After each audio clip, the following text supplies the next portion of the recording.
What are we looking for? Dogs. What's good, YouTube? It's your boy Bird, and we back on Bird's Eye View with it. Like always, appreciate the love and support. Please continue to like, comment, and subscribe. Stop what you're doing. Smash the like button, smash subscribe button.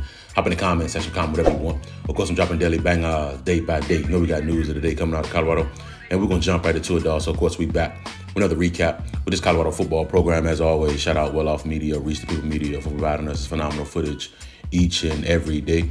Of course, we're coming off of our victory this past Saturday over the Texas Tech Red Raiders, 41-27. Of course, that now is 4 straight road victories for our Colorado Buffaloes, and winning those matchups by 14 or more points. I mean, this is hats off to how we play on the road. I mean, we've been dominant on the road all season, and you can really pretty much call us road warriors because we look forward and we thrive on playing on the road. Now, of course, I brought you guys the recap in the top 10 PFF grades. If you didn't check that video out, make sure you do so. Definitely appreciate what you guys for running up my channel and helping me continue to move forward. Now, I'm just having fun with it. I have so much fun covering Colorado, man. It's like a dream come true, honestly. So now, of course, we do have this Utah team coming into town this week. Obviously, I'm going to bring you guys the keys to victory for that matchup as well. I will be in attendance for that game. Of course, big noon kickoff is going to be there as well. So I'm going to make sure I get there early in the morning. Obviously, it's a 10 a.m. start, Mountain Time, right? So it's going to be a 10 a.m. start for our Colorado Buffaloes, but I will be there early, bright and early in the morning. I'll probably get there around like 7 o'clock in the morning, something like that. Make sure I get as much footage for y'all as I possibly can. Of course, I'm going to go live. So make sure that you tune in to the live Saturday morning. Make sure you guys hop in. You can chop it up with me. If you're going to be at the game, make sure if you see me, make sure you come holler at me, man. Come say what's up. I'm always open and talking to you guys, man. I'll have Bird's Eye View gear on, so you'll be able to, of course, know who exactly I am. But like I said, yeah, we did come off a performance against Texas Tech. We were able to get the job done on the road. Now, of course, obviously, there were some things that we still need to clean up, right? There's always room for improvement, right? As Coach Prime mentioned, no one has played their best game. No one has coached their best game yet within this Colorado football program. There's still room for growth. There's still room for opportunity to get better. And, of course, we're definitely going to do so.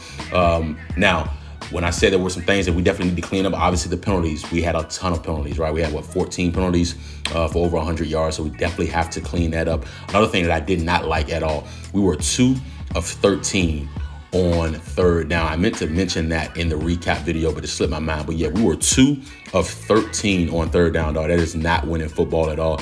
Too many 3-and-outs. That's something we definitely have to clean up now. Of course, our offense is so explosive, right, that we were still able to put up 41 points, 34 technically if you take away the defensive touchdown, but we were still able to score over 30 points on offense, right? Even though we weren't really able to kind of extend drives on third down. Now, of course, on fourth down, right, we were a lot better. On fourth down, we were 1 of 1, obviously, so we converted there. Now, as far as like on defense, right, they were 10 of 20 on third down. They were only 1 of 4 on fourth down. So we did a lot better job on defense as far as on fourth down conversions. We weren't giving up as many fourth down conversions as we have done in the past. Now, of course, when it came to red zone opportunities, they were 3 of 5. Our defense has been phenomenal all year in the red zone, so I'm not surprised there. We were 5 for 5 in the red zone. So we did exactly what we needed to do when we got in the red area. We were able to obtain points each and every time. Of course, kudos to Mata for making both of his field goals. He's been extremely solid all season. But yeah, we just have to clean up, a few things. Like I said, the penalties, 14 penalties for 106 yards and 2 of 13 on third down. That's just not winning football. And what we have in front of us, the goals that we have in front of us, right? We're talking about winning out. We're talking about winning, possibly beating BYU in the Big 12 title game and then moving forward and playing in the college football playoffs, right?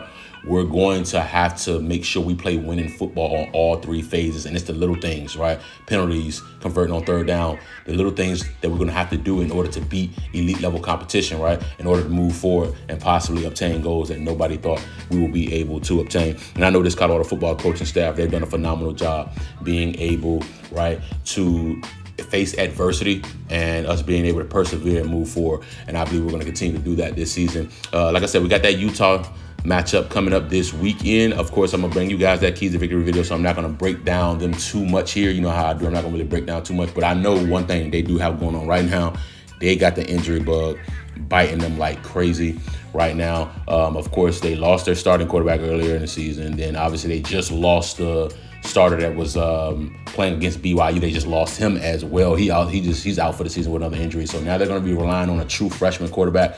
Those will be pretty interesting there. I know they lost a couple wide receivers, a couple guys on the defensive side of the ball as well, but they lost a tight end. Like I said, I'm going to break down everything with the Keys to Victory video and kind of get more in depth to their injuries and what they have going on. But they have a ton of injuries right now, dog. We do also have a couple as well, too.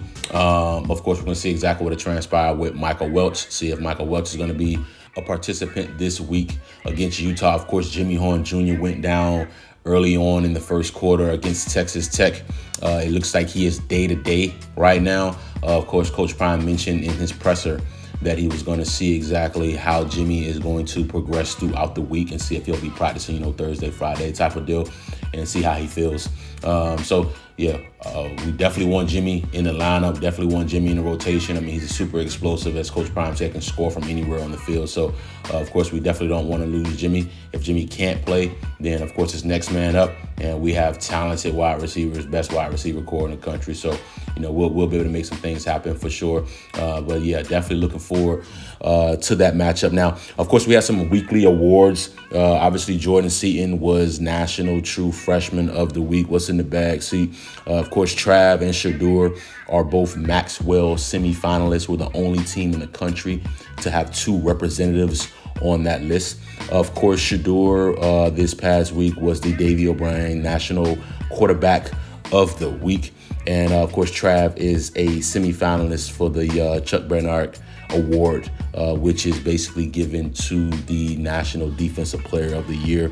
Obviously, the Maxwell Award, which Trav and Shador are semifinalists for, that is given to the College Football Player of the Year. Now, of course, we got some recruiting news, right? We had got a couple crystal balls, obviously, with Juju and obviously with Carday Smith as well. We're expecting both of them to flip from USC. Of course, Carday mentioned that he's not focusing on recruiting right now. He's more so focusing on trying to win a state championship. Of course, his high school football team is they're strong in the state playoffs right now, so that's where all his focus is, exactly where he should be. I love that type of attitude. He's putting team first. He's not a selfish guy. When he's got all the rumblings going on right now about his recruiting, he's putting all that to the side. He's focused on his team, and he's focused on helping his team win a state title. I really, really love that. Of course, Juju.